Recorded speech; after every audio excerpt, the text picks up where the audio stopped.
Hello everyone, welcome to e-learning of IT for 12th standard. This video is for 12th standard science students. We are discussing 5th chapter from syllabus, that is server-side scripting with PHP language. In last lecture we have seen a form handling in PHP, that is how to create a form, how to pass a value from HTML form for processing to a PHP file.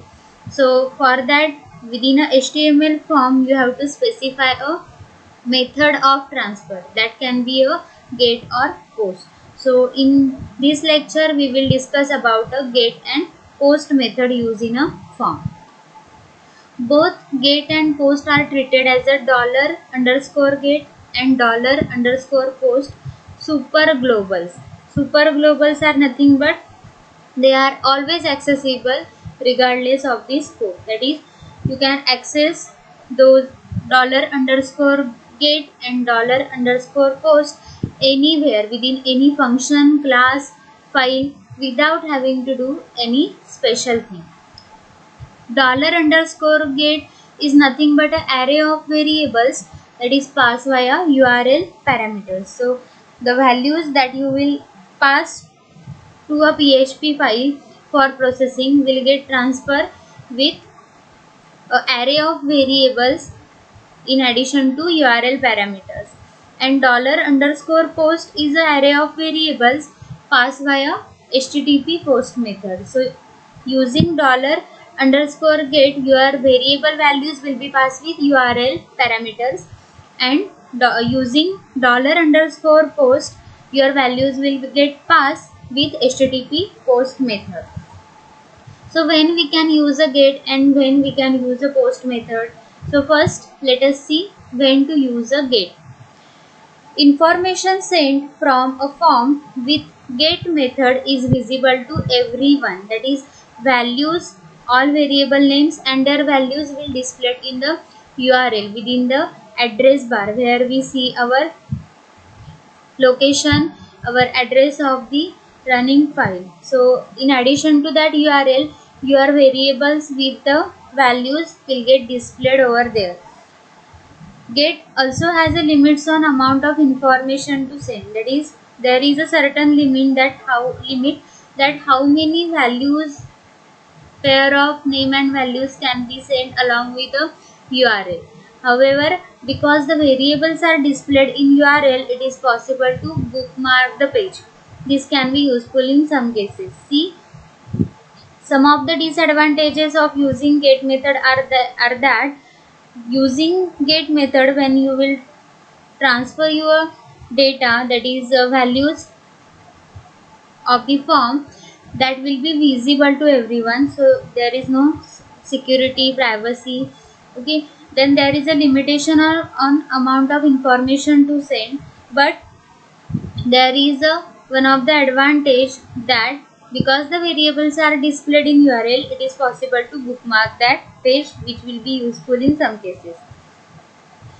Get method may be used for sending non-sensitive data.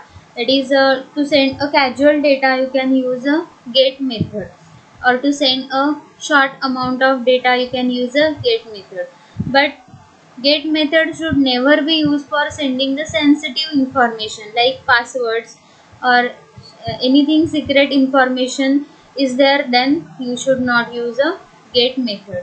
So in this way you can use a get method to transfer the data from form whenever the information is short and whenever that information is not sensitive, it is a casual information, then you can use a get method. When to use a post method?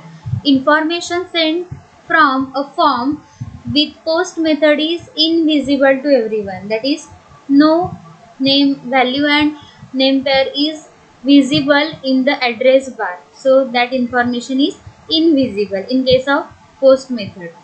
Post has no limits on amount of information to send, so you can send any amount of data from HTML file to a PHP file.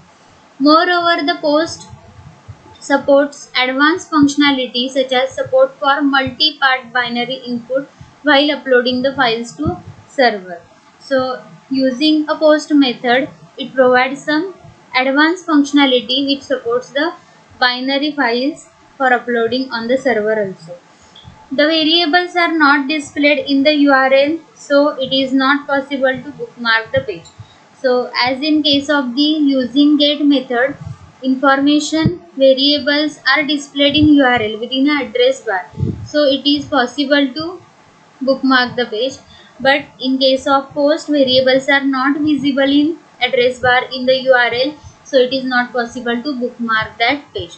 So when to use a post method? Whenever you want to send some sensitive information, amount of information is huge, or you want some advanced functionalities that supports in uploading files to a server, then in that case you should use a post method. Using post method, your data will be transferred with HTTP post method. So today in this lecture we have seen a get and post methods used in a form to transfer the data to server. Okay, so also we have discussed about when we can use a get method and when we can use a post method. So note down all of these things in your notebook. Thank you.